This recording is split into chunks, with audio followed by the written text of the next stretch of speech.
네, 잠시 입장이 있겠습니다.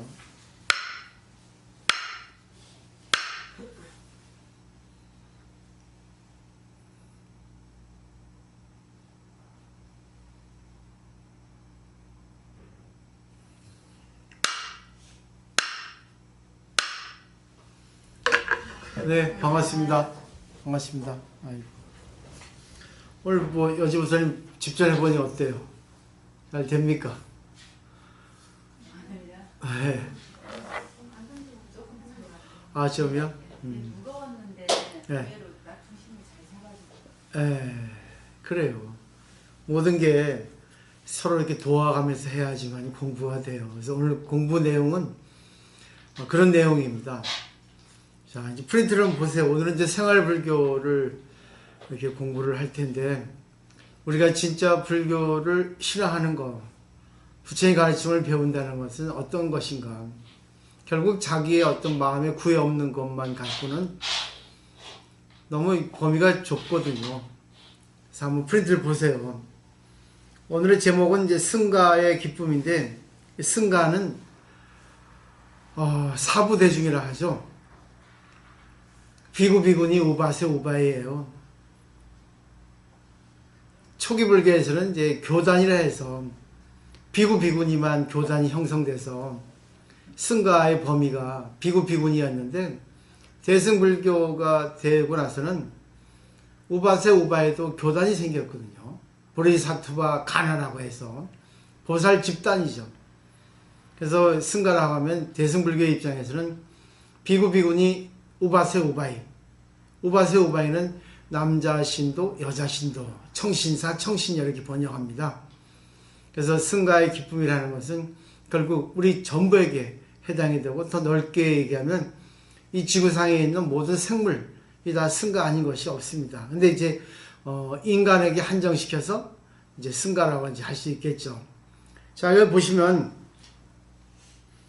부처님께서 도를 깨달으신 곳이 이제 붓다가야, 가야라고 하는 그런 지방이었는데, 부처님께서 그 지방에서, 가야라는 지방에서 도를 깨달으셔가지고 붓다, 깨달은 가야 지방에서 붓다 가야, 보도가야 이렇게 얘기하거든요. 근데 거기서 깨닫고 나서 법을 설해야 되는데, 법을 설하니까 인연이 갖춰져야 되죠. 그래서 녹야원까지 한 200여 킬로 떨어진 녹야원까지 가서 5인의 비구를 위해서 법을 처음 설하신 것입니다. 그래가지고 그 5명이 다 깨달았죠. 그때 6인의 아란이 탄생했다고 초기 불교는 이렇게 기재되어 있어요. 이것이 이제 부처님께서 처음으로 법을 설했다 해서 초전 법륜이라고 이렇게 얘기를 하고 있습니다.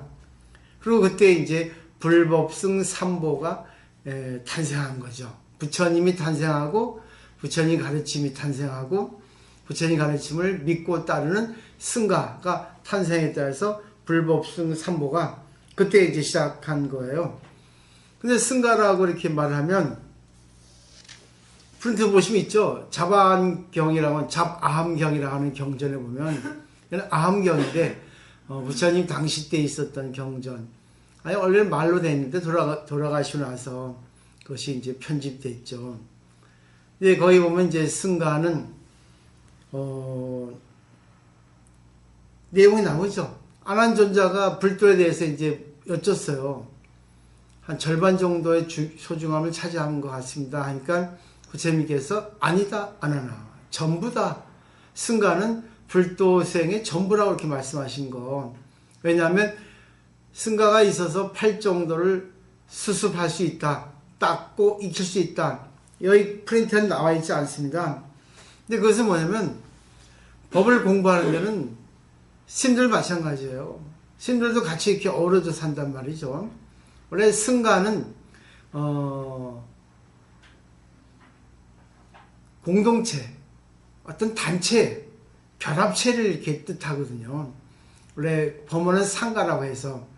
근데 이제 그것이 이제 전해져 와가지고 승가, 준말이 승이라는 것은 사람의 인변에 일찍 증자를 쓰거든요. 사람 가운데 앞서가는 사람을 이제 승가의 승자 이렇게 쓴 겁니다. 승자 생각하시면 사람 인변에 일찍 증자 썼죠. 그러니까 앞서가는 사람이란 뜻이에요. 그리고 이제 승려라고 하는 것은 결국 그런 사람들의 어떤 단체. 려자가 이제 그 척추식으로 이렇게 이어진 걸 뜻하단 말이죠. 그리고 승려라고 하면은 진리를 추구해서 모인 단체를 이렇게 뜻한단 말입니다. 그래서 원래 스님이라고 하는 것은 그런 사람을 이렇게 스님이라 한 거예요. 스승이 아닙니다, 스승이. 스님이라 하면은, 어떤 단체, 대중, 모여서 사는 사람들, 그런 뜻이에요. 근데 많은 사람들이 뭐 스승님 하는데, 스님은 같이 모여서 같이 절차 탁마, 서로 수행을 하는 그런 도움을 주는 관계다. 이렇게 생각을 해야 됩니다. 그래서 저만 스님이 아니라 여러분도 다 스님 아닌 것이 없는 거예요, 사실은. 그렇게 생각해야지만이 이치가 좀 맞다고 저는 이렇게 생각을 하고 있습니다. 그래서 많은 사람들이 모이면 그분들 덕분에 내가 공부를 할 수 있어요. 거기 나와 있죠. 기연의 중요성이라는 것은 기연, 근기기자, 시기기자, 때, 어떤 기틀 얘기하거든요. 그렇기 때문에 나의 어떤 소질이 있고 상대의 역량이 있고 모든 것이 서로 이렇게 각기 가지고 있는 그릇이 있단 말이죠. 능력이 있고 어떤 성향이 있고 욕망이 있고 그런 것들이 같이 인연돼 가지고 서로 이렇게 닦아준다는 뜻이에요. 기연이라는 것은 아주 인연이 이렇게 갖춰져 가지고 그 사람이 깨달을 수 있는 중요한 부분이 있다 해서 기연의 중요성이라고 얘기를 하는 겁니다. 그러니까 보세요.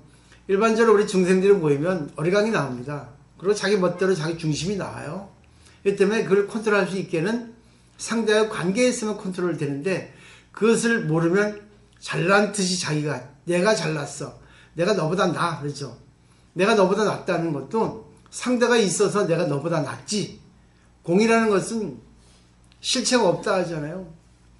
가장 알기 쉬운 공의 설명은 연기법입니다. 내가 잘났다는 것은 내가 혼자 잘날 수 없어요. 너에 비해서 내가 잘난 거지. 당신에 비해서 내가 못났지. 당신보다 내가 얼굴이 크지. 당신보다 내가 키가 작지. 그렇죠? 전부 상대적인 것에 의해서 모든 것이 개념이 형성되니까 그것을 공이라고 하자. 이렇게 철학적으로 이렇게 말하는 거예요. 경전 발달사에 하면 뭐 그런 것이 이렇게 얘기되어 있습니다. 그러니까 공이라는 것은 실체가 없지만 결국 실체가 없기 때문에 구애받지 말라. 이렇게 생각을 해야 돼요. 또 그런 말이 있잖아요. 세 사람이 모이면 문수의 지혜가 나온단 말이 있거든요. 또 공자의 논어에 세 사람이 길을 가면 반드시 그 세 사람 중에 한 사람은 본받을 만한 사람이 있다는 거죠. 그래서 우리가 절에 오는 이유가 자기 기도만 하러 오는 것이 아니라 자기의 좋은 점, 자기의 나쁜 점 그걸 다 비춰보고 자기를 성장시킨다는 그런 의미가 들어있다는 것을 아시면 될 것 같아요. 자, 이 페이지 넘겨보세요. 프린트에 자세하게 설명을 해놨기 때문에 자, 그걸 보시면 되고 중요한 것은 우리가 자기 자신에게 눈을 떠야 됩니다. 자기 자신에게 눈을 뜨기가 쉽지 않기 때문에 거울을 통해서 자기를 볼 수 있죠. 그 거울이 결국은 인연이에요. 상대. 인연이라는 것은 결국 나, 너. 그래서 정확히 말하면 연이거든요. 연은 객관적인 세계를 얘기해요. 조건. 그렇기 때문에 연을 통해서 자기를 본다. 그래서 연기 이렇게 하는 겁니다. 연기는 인연, 생기의 준말이거든요. 인연, 생기는 생기고 일어났다. 근데 왜 연기라고 이렇게 땄겠어요? 글자를. 인연 중에서 연이 더 중요하기 때문에 자기도 중요하지만 자기는 모든 환경에 의해서 자기가 형성되기 때문에 연이 더 중요한 겁니다. 근데 연의 중요성을 알면은 자기는 더 중요하게 부각되겠죠. 그래서 그걸 잘 생각을 해보시고 또 마중봉이라는 얘기가 있죠. 마중봉. 교회에서도 마중봉 교회라는 또 이 현판을 붙인 곳이 있더라고요. 마중봉은 마는 산마, 중은 가운데 중, 봉은 쑥봉이에요. 결국 쑥은 하나만 심으면 딱 쓰지를 못해요. 가지만 뻗지 제대로 똑바로 쓰지 못합니다. 근데 산마밭에 쑥을 심으면 산마가 이렇게 많이 이렇게 자라나기 때문에 똑바로 서질 수 있다는 거예요. 결국은 마의 역할을 하는 것이 바로 절입니다. 승가의 역할을 하는 것이 마예요. 승가 단체에 들어가 가지고 자기가 비교해 봐서 못났다 잘났다 생각할 수 있겠죠. 근데 공부하는 입장에서는 상대를 보고 자기를 깨닫거든요. 아, 내가 저 사람보다 이게 못났다, 저 사람은 나보다 잘났다, 이걸 보고 자기가 자기를 바꾸려고 자기를 성장시킬 노력을 해야 되는데, 이 중생들은 해코지 하거든. 아이, 저것이 나보다 잘났단 말이야. 아이고, 진짜 때려주고 싶어. 아이고, 진짜 하늘에서 그냥 나무까지 떨어져 가지고 그 이쁜 얼굴에 좀 상처 났으면 좋겠다, 이렇게 쓸데없이 하거든.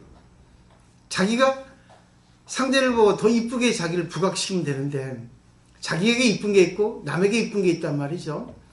남이 영어 100점이면 자기가 영어 80점이에요. 그럼 상대가 100점이니까 뛰어나지 않습니까? 근데 자기 80점이면 노력할 때 노력하고 안 되면 인정해야 됩니다. 근데 나는 음악이 90점이야. 쟤는 20점이야. 나한테 좋은 게 있고 나한테 나쁜 게 있어요. 상대에게 좋은 게 있고 상대에 나쁜 게 있단 말입니다. 그렇게 서로 이렇게 비교 분별을 해서 비교 분별을 초월해 가지고 살릴 수 있는 입장이 돼야 되는데, 살릴 수 있는 관계를 해야지만이 승가의 어떤 정의에 딱 들어맞는단 말이죠.